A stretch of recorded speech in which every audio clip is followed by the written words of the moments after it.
Okay, I'm back on the vlog. Done packing. Let me show you. That's my luggage for the Polokwane trip. Me and my baby stuff, diaper bag, toiletry bag, comfort toy. And this guy for hair. I think I'll do a tutorial. Now I'm just gonna do my nails in preparation. Now I'm gonna do my nails in preparation for the wedding. I didn't even ask my friend to use her nail polish. It's red, but I feel like she's fine. She'll find it on the vlog. She also gave me some God to be spray, which will be useful for my which will be useful. This is what I want to use. Which will be useful for my for my edges when I do my hair. As I do my nails, I just thought I should share the journey of this trip. Just a little bit of a background intro is I did not have the financial means to go on this trip. I cannot remember if it was because I didn't have a job at the time or I just simply did not have the financial means. I just believe that God would not let me be part of the dating process, praying for the wedding only to let me miss the wedding. I decided to share 3 stages I went through when I was praying and believing God for the miracle of going to this wedding. I am not sharing this as a template of how God works, but I'm sharing it as a story because I honestly cannot tell you why I believe that God would not have me pray so much for the wedding only to not let me be there, because He very well could have. Anyway, I've summarized it into 3 stages, and here they are. Stage 1, prayer and blind faith. When I found out about the date of the wedding and the location of the wedding, I just prayed. I prayed and I prayed and I prayed and I prayed and I prayed again and again. And then I suspended all reason and believed God's word. I anchored my prayers around 3 main scriptures, although they were more. I was like, God, on account of these 3 scriptures and the other ones, it warrants you making a way for me to get to this wedding. The 3 main scriptures were 1 Timothy 6:17, which says, command those who are rich in the things of this world not to be proud, but to place their hope not in such an uncertain thing as riches, but in God, who generously gives us everything for our enjoyment. John 15:16. You didn't choose me, I chose you. I appointed you to go and produce lasting fruit, so that the Father will give you whatever you ask for using my name. And then lastly, Psalm 37:4. Delight thyself also in the Lord, and He shall give thee the desires of thine heart. Right, so I anchored my prayers around these scriptures. I think there were a couple of more that I mentioned, but these were the 3 main ones. And I just prayed and prayed and prayed and just suspended all reason and logic. Then the wedding date drew closer and closer, and the reality of not being able to get to the wedding was seeming further and further away. Then the reality started sinking in and returning. And this leads me to stage number 2, which is facing the reality of the impossibility. Then the reality started sinking in. Honestly, even before the reality started sinking in, I think a huge part of me believed that God would do it, but I thought He would do it with a little bit of my help.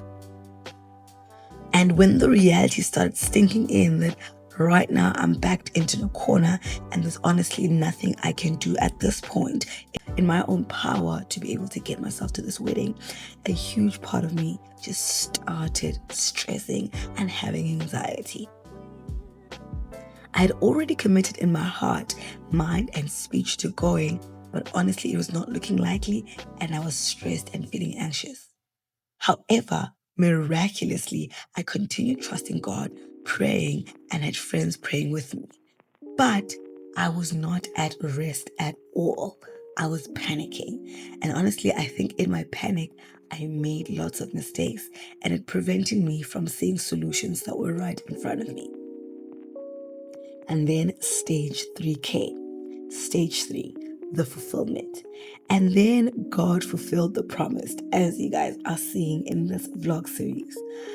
Honestly, even at this time, he had not fully fulfilled the promise because I had enough money to get there, had accommodation, but in order to be able to afford to get back, I would need to spend 0 rand on the trip, which is obviously not likely because you always have to spend here or there.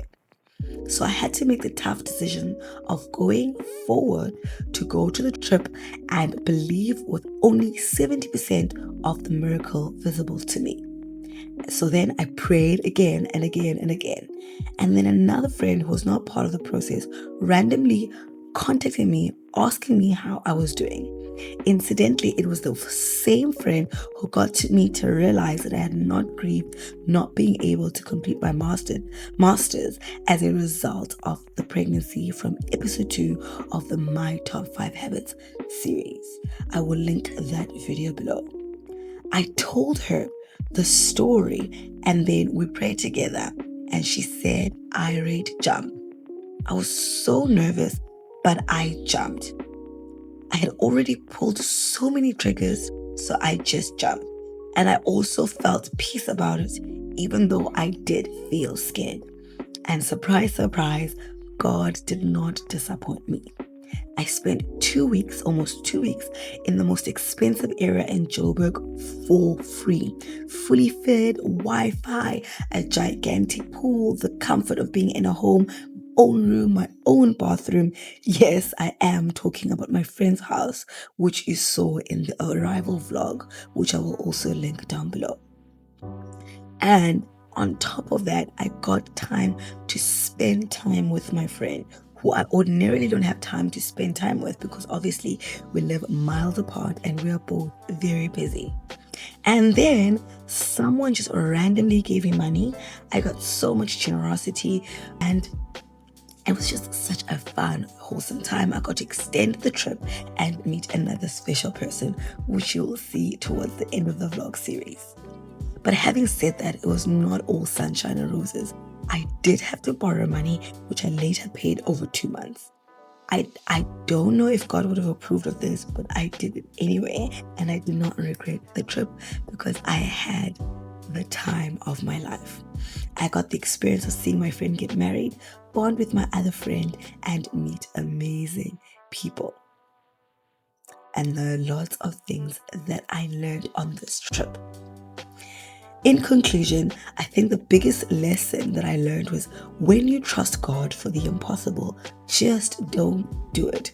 Don't look back, don't look side to side, just do it and don't stress. Either it happens or doesn't. Either way, God will catch you. Just like he did Peter, who was able to walk on water but drowned because he looked side to side and got distracted. But Jesus gently caught him anyway. I honestly believe in this whole story, I was just like Peter.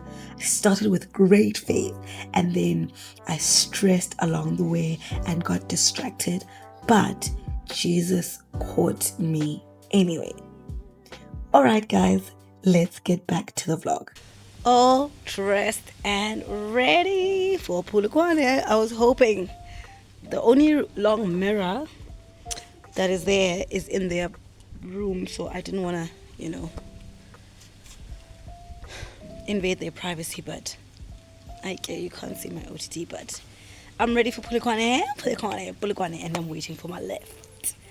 Just show you my face, I guess. Look at this beautiful house. Look at this humongous pool. Gosh. And there's my son. Here's my face. Ooh, that's the dress. My friend gave me this dress. There's my nails. I'm ready for Polokwane. What am I gonna say to you guys?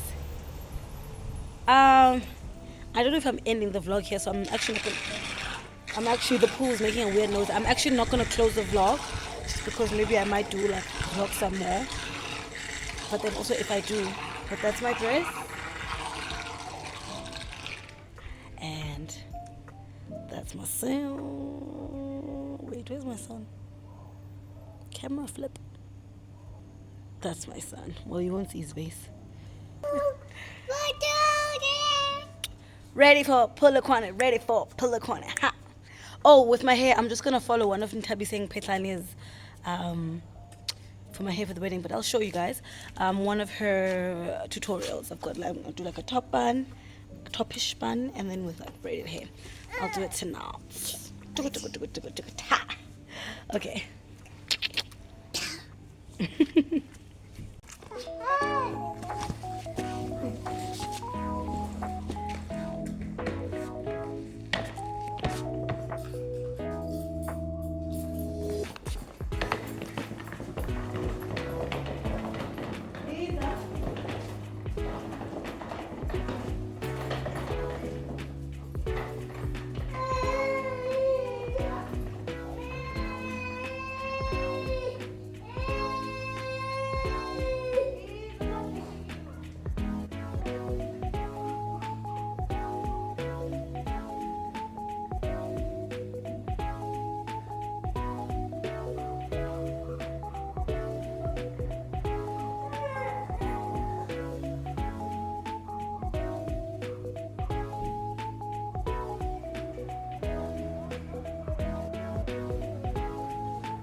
Okay. Guys, it's at night. I have arrived in Polokwane, in Lebowakgomo for my friend's wedding. I think you might be hearing the music. My dude is sleeping at the car. I'm just fetching my key for my is it an apartment? No, for my lodge, for where I'm sleeping. My friend checked in for me and took the keys. So I'm gonna go be dropped there. I'm gonna give you the room tour, everything. I'm excited. It's a wedding.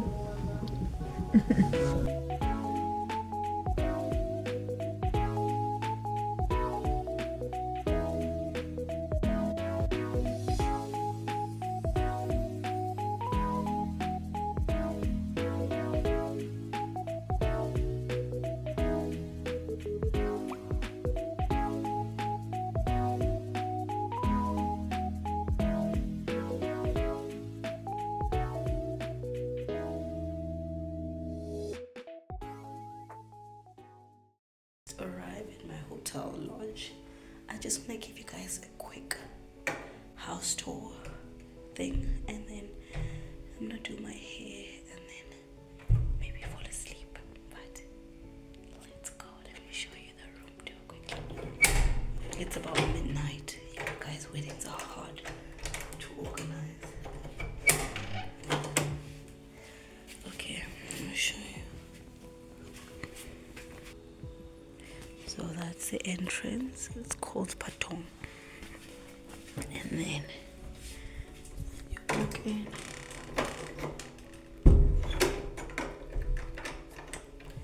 And this is the bathroom. It's a shower. I'm so nervous for that shower head. Look, guys. But thankful for a place to sleep. But the shower is nice and big. It's just that shower head is interesting looking. The bathroom, and it's so clean too. We've got some cupboards. Oh, cute! They've got something for us. Body lotion for us, and some hand wash. And then, oh no.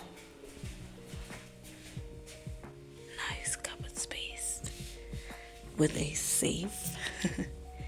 Cute. There's my dude fast asleep.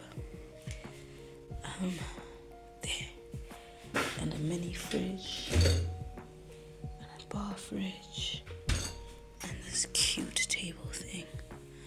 And a TV. I'm just gonna do my hair quickly and be out.